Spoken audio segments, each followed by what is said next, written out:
If you just became a landlord, whether you bought your first rental or inherited one from family, there are 4 mistakes that cost new owners thousands. Not because they're bad owners, because nobody tells you this stuff until you've already made the mistake. I've watched it more times than I can count, so today I'm gonna walk you through all 4 so you can skip the expensive lessons. Quick intro, if you're new here, I'm Steve, and our team has managed rental property across San Diego and Orange County and Riverside for over a decade. We've seen what happens when these mistakes go wrong, and more importantly, we know how to avoid them. So let's get into it. Mistake number 1 is using a generic lease. You see, downloading a generic lease template online and assuming it covers you is a mistake. It usually doesn't. We see these leases and they're missing a lot of requirements that vary by state. You might be missing required disclosures, rent control language, or specific notice requirements. And here's the part that really stings. If a lease is missing the right language, a judge can throw out the clause you actually needed, sometimes the whole agreement. This is one area where it's worth having someone who knows your specific city and county review the lease before you ever hand it to a tenant.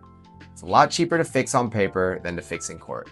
All right, mistake number 2, screening tenants the wrong way. This one's more common than people think.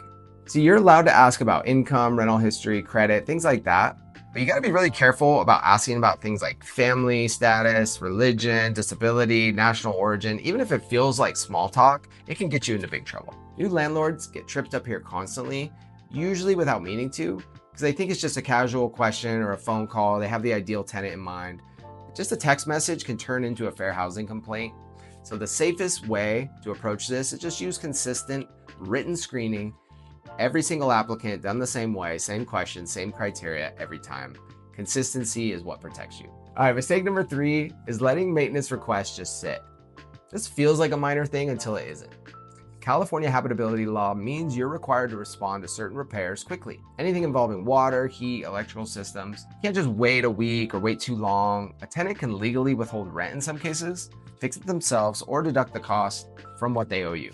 In some cases, they can even break the lease without penalty. All right, so the fix here isn't complicated. It's just about having a system, a clear way for tenants to report issues, and a clear process for getting them handled fast. The owners who we see get burned are never the ones ignoring it on purpose. They just don't have a process, so things fall through the cracks, or they think they can wait a certain amount of time and it's not a big deal when it actually is. So mistake number 4 is specific to California, where getting your rent increases wrong under the Tenant Protection Act, otherwise known as AB 1482, is a big mistake. So you see, every August 1st, rents are reset based on a formula of 5% plus local inflation with a max of 10%. So every year it changes by county, and so you need to stay up on what these changes are. If you raise rent using last year's numbers, you're over the legal limit, and that's expensive to walk back. Before any increase, just confirm the cap applies to your unit.